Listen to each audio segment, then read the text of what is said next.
আসসালামু আলাইকুম রহমতুল্লাহি ওয়া সিসিআর মডেল কলেজ আয়োজিত অনলাইন ক্লাসে একাদশ শ্রেণীর সকল শিক্ষার্থীবৃন্দকে স্বাগতম। শিক্ষার্থীবৃন্দ, আশা করি প্রত্যেকেই ভালো আছেন, ভালো থাকেন, এটাই আমাদের কাম্য। শিক্ষার্থীবৃন্দ, আজকে আমাদের অনলাইন ক্লাসের আলোচনার বিষয় মানিক বন্দ্যোপাধ্যায়ের মাসিপিসি গল্প এবং ফেব্রুয়ারি 1969 শামসুর রহমানের কবিতা।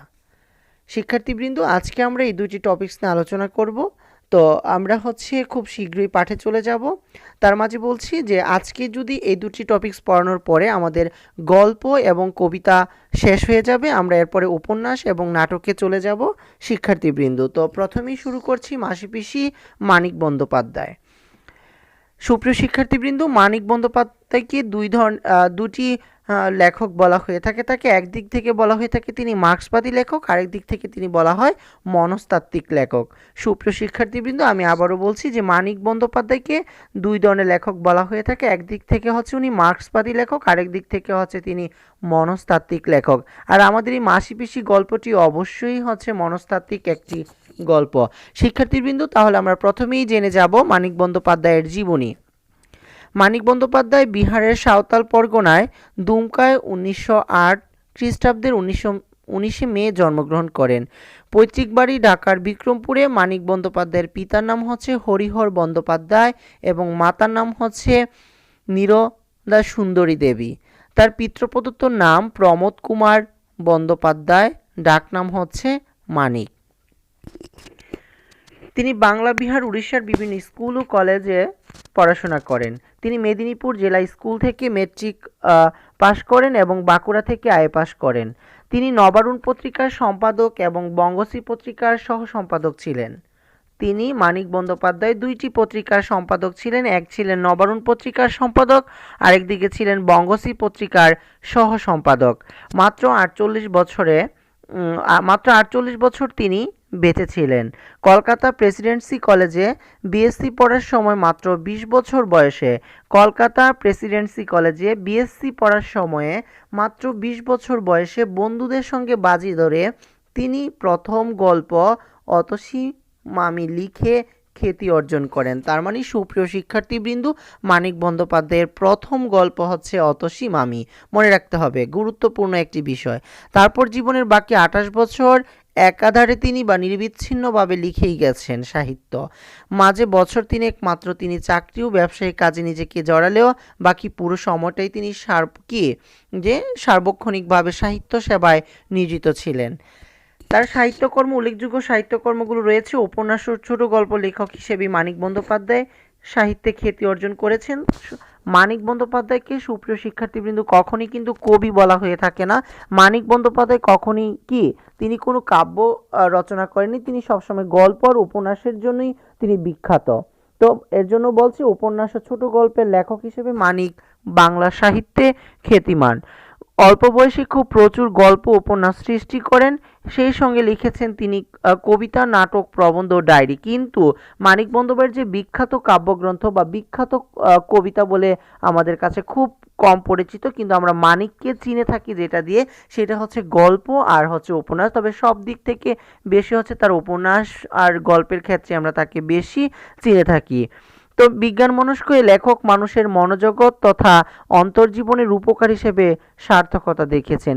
তিনি বিজ্ঞান মনস্ক একজন লেখক, কিন্তু তিনি কি করেছেন, তার লেখনীর মাধ্যমে মানুষের মনোজগৎ তথা অন্তর্জীবনের, মানুষের মনের ভিতরে, যে আমি বলেছিলাম মানিক বন্দ্যোপাধ্যায়কে কি বলা হয়, মনস্তাত্ত্বিক লেখক বলা হয়। মনস্তাত্ত্বিক লেখক মানে মানিক তার লেখনীর মধ্য দিয়ে বা তার লেখার ভাষার মধ্য দিয়ে তার গল্পের অন্তরালে একজন মানুষের মনের ভেতরে যে কি চলছে সেই বিষয়টাকে তিনি তার লেখনীতে তুলে ধরার চেষ্টা করেছেন। মানিকের উপন্যাসগুলো পড়লে বা মানিকের গল্প পড়লে মনে হবে যেন একজন সত্য ঘটনাই আপনার সামনে উপলব্ধি হয়েছে বা আপনার মনের ভিতর এরকম কিছু ঘটছিল, এই ধরনের চিন্তা চেতনা প্রকাশ পাবে। এর জন্য তাকে মনস্তাত্ত্বিক লেখকও বলা হয়ে থাকে। একই সঙ্গে সমাজ বাস্তবতার শিল্পী হিসেবেও স্বাক্ষর রেখেছেন জননী মানিক বন্দ্যোপাধ্যায়ের বিখ্যাত উপন্যাস সুপ্রিয় শিক্ষার্থীবৃন্দ, যে একবার পড়বে তার বারবার পড়তে মনে হবে মানিকের উপন্যাসগুলো, প্রত্যেকটি উপন্যাস। তারপর হচ্ছে দিবারাত্রির কাব্য, পদ্মা নদীর মাঝির জন্য মানিক আরও বেশি বাংলা সাহিত্যে বিখ্যাত। পুতুল নাচের ইতিকথা, চিহ্ন প্রভৃতি তার বিখ্যাত উপন্যাস। এই কয়েকটা উপন্যাসের মধ্যে জননী, পদ্মা নদীর মাঝি দিয়ে মানিককে মানুষ বেশি চিনে থাকে, তবে তার সবগুলোই খুব গুরুত্বপূর্ণ উপন্যাস। তার বিখ্যাত ছোট গল্পের মধ্যে রয়েছে প্রাগৈতিহাসিক, যা দিয়ে মানিক তার জীবনের, তার সাহিত্যের আরও এক ধাপ এগিয়ে নিয়ে গিয়েছেন এই প্রাগৈতিহাসিক দিয়ে। প্রাগৈতিহাসিকের কিছু গল্প সরীসৃপ, সমুদ্রের স্বাদ, কুষ্ঠরোগের বউ, টিকটিক টিক টিকটিকি, হলুদ পোড়া, আজকাল পরশুর গল্প, হারানোর নাচ জামাই, ছোট বকুলপুরের যাত্রী, প্রতিটি গল্পই খুবই চমৎকার সুপ্রিয় শিক্ষার্থীবৃন্দ। মানিক বন্দ্যোপাধ্যায় 1956 খ্রিস্টাব্দে 3রা ডিসেম্বর মারা যান। সুপ্রিয় শিক্ষার্থীবৃন্দ, আমরা এখনই যাব মাসি পিসি গল্পে। মাসি দিয়ে আমরা বুঝতে পারছি আমাদের যে সনাতন ধর্মাবলম্বী রয়েছে, সনাতনরা তারা ফুপুকে বলে থাকে হচ্ছে পিসি, আর মাসিকে মানে খালাকে বলে থাকে হচ্ছে মাসি। তো সেই অর্থে আমাদের গল্পের যে নায়িকা, সেই নায়িকার কি থাকে, দুটি, একজন ফুপি থাকে, একজন হচ্ছে কি খালা থাকে। আর তারা যেহেতু সনাতন সেহেতু তারা মাসি এবং পিসি বলেই লেখক এখানে সম্বোধন করে গেছেন। এই দুটি নাম মাসি পিসি। মাসি পিসি গল্পটি প্রথম প্রকাশিত হয় কলকাতার পূর্বাশা পত্রিকায় 1352 বঙ্গাব্দের চৈত্র সংখ্যায়। মানে চৈত্র সংখ্যা বলতে সুপ্রিয় শিক্ষার্থীবৃন্দ, এটা অনেকেই হয়তো বুঝে থাকেন না। চৈত্র মাসে মানে প্রত্যেক মাসেই মাসিক পত্রিকা বের হতো, তো চৈত্র মাসে যে পত্রিকাটা বের হয়েছিল সেটাই হচ্ছে চৈত্র সংখ্যা। পরে এটি সংকলিত হয় পরিস্থিতি নামক গল্পগ্রন্থে 1946 সালে। বর্তমানে পাঠগ্রহণ করা হয়েছে ঐতিহ্য প্রকাশিত মানসিক রচনাবলী 5ম খণ্ড থেকে। সুপ্রিয় শিক্ষার্থীবৃন্দ, আমরা জানবো যে আসলে এই মাসি পিসি গল্পে আমাদের লেখক মানিক বন্দ্যোপাধ্যায় কি বলতে চেয়েছেন। স্বামীর নির্মম নির্যাতনের শিকার পিতামাতৃহীন এক তরুণীর করুণ জীবন কাহিনী নিয়ে রচিত হয়েছে মাসি পিসি গল্প। আল্লাদি নামক এই তরুণীর মাসি ও পিসি দুজনেই বিধবা ও নিঃস্ব। তারা তাদের অস্তিত্ব রক্ষার পাশাপাশি বিরূপ বিশ্ব থেকে আল্লাদিকে রক্ষার জন্য যে বুদ্ধিদীপ্ত সাহসী সংগ্রাম পরিচালনা করে, সেটাই গল্পটিকে আরও তাৎপর্যপূর্ণ করে তুলেছে। সুপ্রিয় শিক্ষার্থীবৃন্দ, বুঝাতে পেরেছি? বলছে এই আল্লাদি নামক পিতামাতাহীন একজন তরুণীকে কি করছিল, মাসি ও পিসি এই দুই বিধবা বা নিঃস্ব নারী তাকে কি করেছিল, তাদের সর্বোচ্চ দিয়ে তারা আগলে রেখেছিল।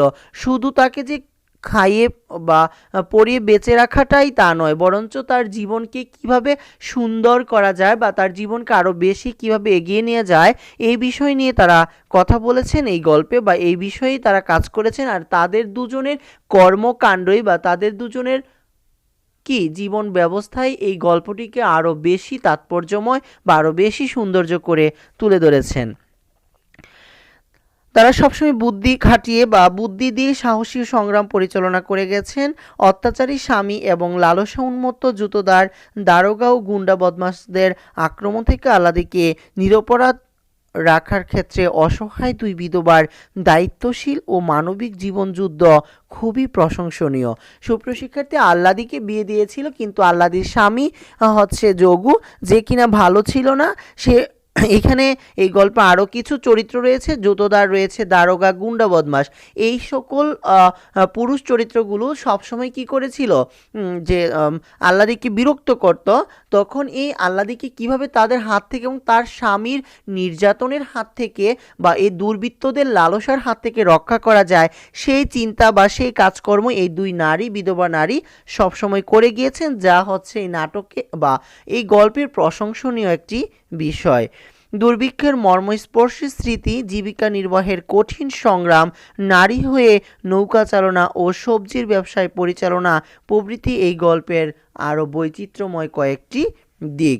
সুপ্রিয় শিক্ষার্থী, খুব দুর্দান্ত এই দুজন নারী দুর্ভিক্ষের সময় যে মর্মস্পর্শী একজন জীবন বা মর্মস্পর্শী জীবন বা স্মৃতি রয়েছে, যে দুর্ভিক্ষের সময় মানুষের জীবন কীরকম দুর্বিষহ যায়, সেই ঘটনা এই কি আমাদের এই গল্পে রয়েছে এবং কি জীবিকার জন্য নারী হয়ে দুজন মহিলা বাজারে সবজি বিক্রি করেছেন, কখনো নৌকা চালিয়েছেন, কখনো পরের জমিতে কাজ করেছেন।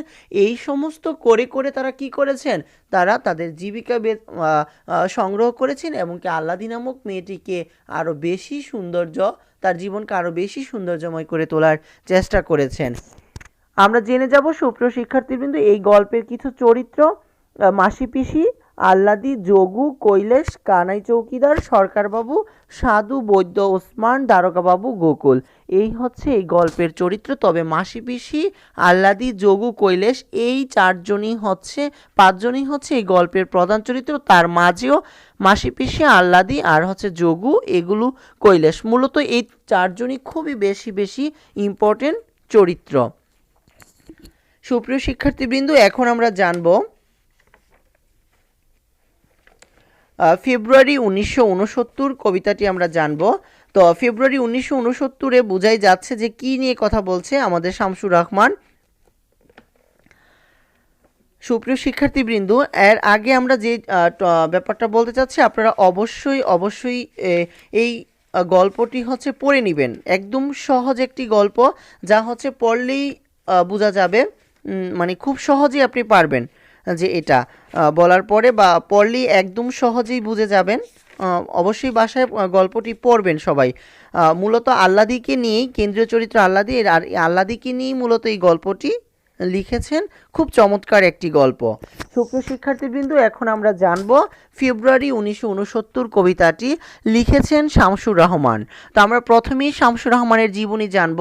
শামসুর রহমান 1929 খ্রিস্টাব্দের 23 অক্টোবর ঢাকায় জন্মগ্রহণ করেন। পৈতৃক নিবাস নরসুন্দির পাড়াতলি গ্রামে।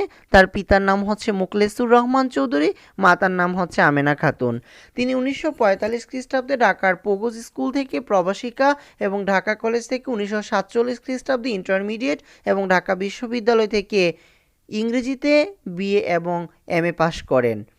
1957 খ্রিস্টাব্দে তিনি দৈনিক মর্নিং নিউজ ও সাংবাদিকতা দিয়ে কর্মজীবন শুরু করেন। 1964 সালে তিনি দৈনিক পাকিস্তান নামক পত্রিকায় যোগদান করেন।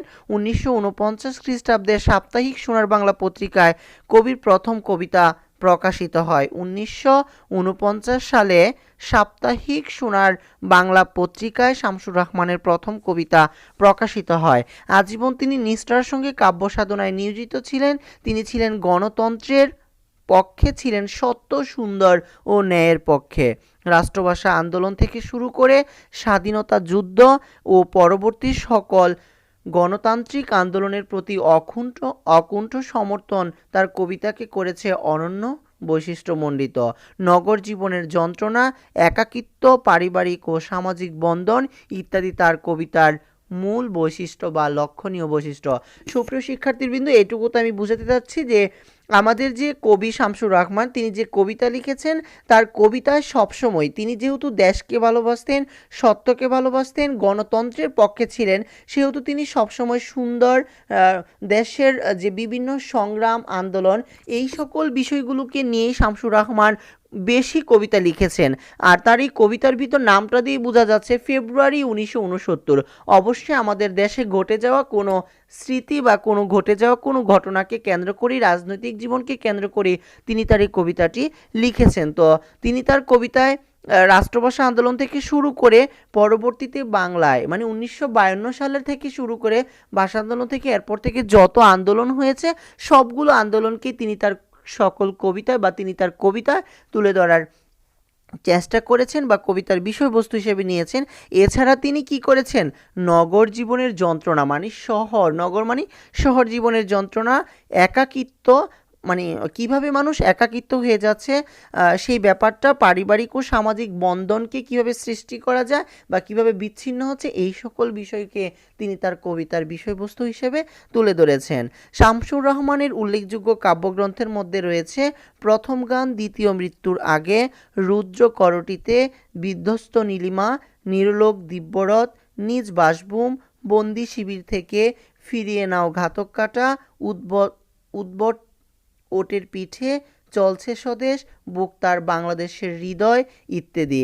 এছাড়াও গল্প, উপন্যাস, শিশু সাহিত্য ও অনুবাদ কর্মেও তিনি উল্লেখযোগ্য অবদান রেখেছেন। কিন্তু শামসুর রহমানকে কিন্তু কখনোই বলা হয় না ঔপন্যাসিক গল্পকার। মূলত আমাদের এই শামসুর রহমান সবসময় বা তিনি কবিতার ক্ষেত্রেই বেশি পারদর্শী বা বেশি খ্যাতি অর্জন করেছেন, তাই আমাদের কাছে শামসুর রহমান কবি হিসেবেই পরিচিত। সুপ্রিয় শিক্ষার্থীবৃন্দ, শামসুর রহমান তার এই লেখনীর জন্য বিভিন্ন ধরনের পুরস্কার পেয়েছেন। তার মধ্যে রয়েছে আদমজী পুরস্কার, বাংলা একাডেমি পুরস্কার, 21 পদক, স্বাধীনতা পুরস্কার সহ অসংখ্য পদক ও সম্মাননা। তিনি 2006 সালের 17 আগস্ট মৃত্যুবরণ করেন। সুপ্রিয় শিক্ষার্থীবৃন্দ, আমরা এখনই জানব যে আমাদের ফেব্রুয়ারি 1969 কবিতার যে মূল বিষয়বস্তু কি। ফেব্রুয়ারি 1969 কবিতাটি কবি শামসুর রহমানের নিজ বাসভূমে কাব্যগ্রন্থ থেকে নেওয়া হয়েছে। ফেব্রুয়ারি 1969 সংগ্রামী চেতনার কবিতা, দেশপ্রেমের কবিতা, গণজাগরণের কবিতা। 1969 সালে পাকিস্তানি শাসক গোষ্ঠীর বিরুদ্ধে তৎকালীন পূর্ববঙ্গে যে গণ আন্দোলনের সূচনা হয়েছিল, কবিতাটি সেই গণজাগরণের পটভূমিতেই রচিত। মানে 1969 সালে যে আমাদের দেশে একটি পূর্ব বাংলায় গণ আন্দোলন হয়েছিল, সেই গণ আন্দোলনের বিষয়টি মূলত বা গণজাগরণের যে পটভূমি ছিল, সেই পটভূমি হয়েছে আমাদের এই কবিতার মূল বিষয়বস্তু। জাতিগত শোষণ ও নিপীড়নের বিরুদ্ধে এদেশের সাধারণ মানুষ ক্ষুব্ধ হয়ে ওঠে 1969 সালে। মানে পূর্ব বাংলার মানুষগুলো পশ্চিম বাংলার মানুষের কাছ থেকে তাদের অধিকার বুঝে নেওয়ার জন্য 1969 সালে তারা কি খেপেছিলেন বা আন্দোলনে মেতে উঠেছিলেন। প্রত্যন্ত গ্রাম অঞ্চল থেকে, হাটবাজার থেকে, কলকারখানা থেকে, স্কুল কলেজ বিশ্ববিদ্যালয় থেকে অসংখ্য মানুষ জড়ো হয় ঢাকার রাজপথে। মানে বাঙালি পূর্ব বাংলার মানুষ এক হয়েছিল। ছাত্র, শিক্ষক, শ্রমিক থেকে শুরু করে প্রত্যেক শ্রেণীর মানুষ তাদের অধিকারটা বুঝে নেওয়ার জন্য ঢাকার রাজপথে জড়ো হয়েছিল। শামসুর রহমান বিচিত্র শ্রেণী পেশার মানুষের স্বতঃস্ফূর্ত সংগ্রামী চেতনার অসাধারণ এক শিল্প ভাষা রচনা করেছেন এই কবিতায়। কবিতাটি দেশমাতৃকার প্রতি জনতার বিপুল ভালোবাসা সংবর্ধিত হয়েছে।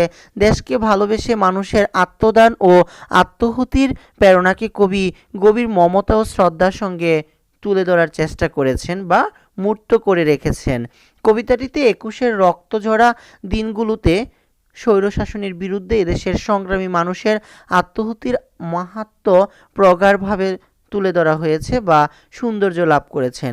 গদ্যছন্দ ও প্রবহমান ভাষার সুষ্ঠু বিকাশে কবিতাটি বাংলা সাহিত্যের এক অনন্য সংযোজন। এই কবিতায় কবি যে ছন্দের ব্যবহার করেছেন সেটি আমরা জানব। ফেব্রুয়ারি 1969 কবিতাটি সূক্ষ্মভাবে পড়লে দেখা যায় গতি খুব সুন্দর, ধীরলয়ের এবং প্রবহমান, কিন্তু পর্বের গঠন অনিয়মিত। পর্বগুলো নানা মাত্রার এবং পর্বদৈর্ঘ্য কোনো মিল বা সমতা নেই। যেমন প্রথম পংক্তিটি শেষ হয়েছে দ্বিতীয় লাইনের মাঝে, আবার দ্বিতীয় লাইনের মাঝ থেকে দ্বিতীয় পংক্তি শুরু হয়ে শেষ হয়েছে চতুর্থ লাইনের শেষে। এ থেকে স্পষ্ট বোঝা যায় কবিতাটি একটি প্রবহমান উৎকৃষ্ট গদ্যছন্দের কবিতা। সুপ্রিয় শিক্ষার্থীবৃন্দ, আজকে ক্লাসটি একটু বেশি হয়ে গেছে, তারপরে সবাই মনোযোগ দিয়ে ক্লাসটি শুনবেন। আর পরবর্তী ক্লাসে আমি অবশ্যই এই কবিতার মূল কবিতা নিয়ে আলোচনা করব। আজকে ক্লাসটি এখানেই শেষ করছি। সকলেই ভালো থাকবেন। আসসালামু আলাইকুম।